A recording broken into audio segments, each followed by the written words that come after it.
យល់យ៉ាងណាចំពោះការផ្អាកព្រះរាជពិធីបុណ្យអុំទូកខ្ញុំឃើញផ្សាយថ្ងៃនេះតែមិនដឹងពិតមិនពិតណារឿងរាជការផ្អាកបុណ្យអុំទូកបើតាមមើលទៅរាជការបង្ហើបឲ្យដឹងថាត្រូវយកចិត្តទុកដាក់និងជីវភាពប្រជាជនដែលភាសឹក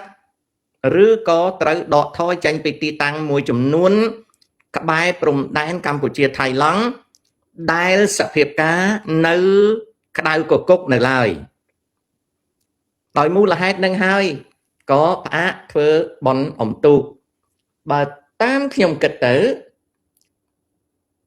រាជការមិនចង់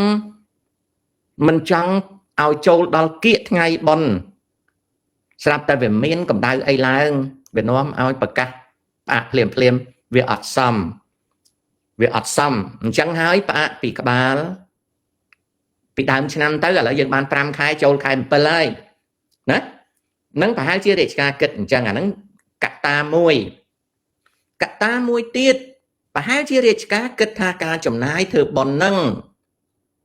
អាចផ្អាកហើយយកលុយកាក់ទៅធ្វើស្អីផ្សេងទៀត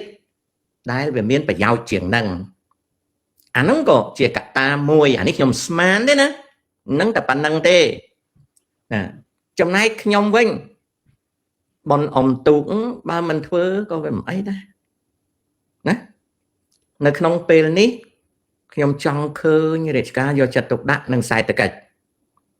ដែលសេដ្ឋកិច្ចឆ្នាំ26 27នេះវាថយចុះដោយសារសម្ពាធបញ្ហាសកលលោកហ្នឹងប៉ុណ្ណឹងអូខេហ្នឹងចឹងតាធ្លាប់លើករឿងនឹងឡើងតែមកដល់ពេលនេះសភាពការមិនឲ្យតានិយាយរឿងនឹងទៀតទេតាត្រូវឈប់និយាយសិនតាកំពុងតែអំពាវនាវឲ្យខ្មែរយើងកុំឲ្យមានការបាក់ទឹកចិត្តឬក៏ឆាប់ផ្អើលឲ្យចេះការពារខ្លួនឲ្យចេះត្រៀមលក្ខណៈមានជាអាចជីកលេនឋានអីជាដើមលក្ខនឹងស្ដាប់តាមការណែនាំផ្នែកសុវត្ថិភាពរបស់រដ្ឋាភិបាលមូលដ្ឋានណាអញ្ចឹងការ៉ាតាក៏ផ្អាកនិយាយរឿងហ្នឹងសិនអូខេណា